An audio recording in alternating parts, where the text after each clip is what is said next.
Let's talk through these latest numbers. You can help us hopefully work out how this new methodology is impacting the numbers that we're seeing. Well, we still need to know what they mean and what the definition is for suspected. As you rightly point out, they've changed the methodology again. They changed it yesterday.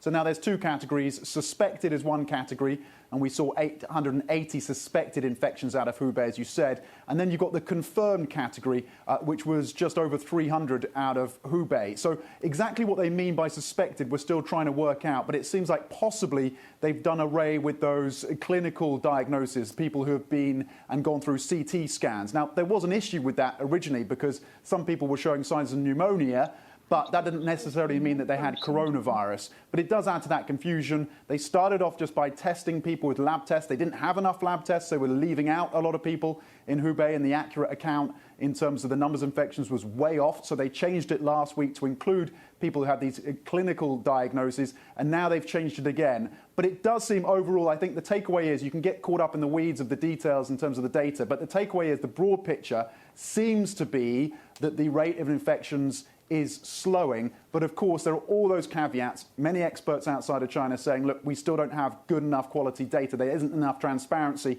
And the change in the methodology we've had in the last 24 hours would underline that point.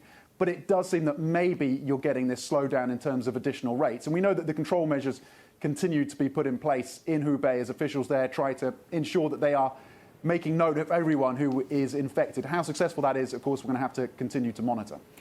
Yvonne, we're still seeing infections rise outside China, especially South Korea, right? And now we have those cruise passengers who are quarantined in Japan back home in Hong Kong.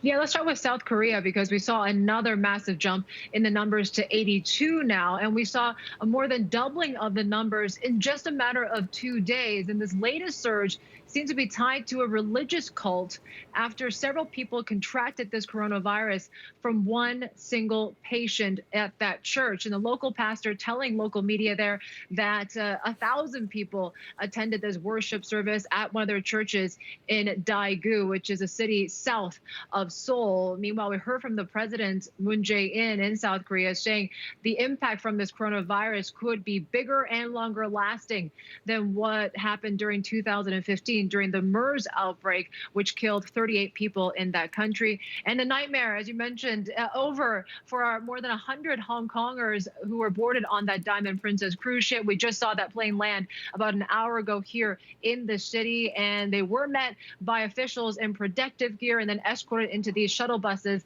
and taken to a public housing unit where they will undergo that 14-day quarantine. There's still about 200 or so remaining Hong Kong people on board that ship or in hospitals in Japan, and we're learning of a second charter flight that is heading to Japan later tonight.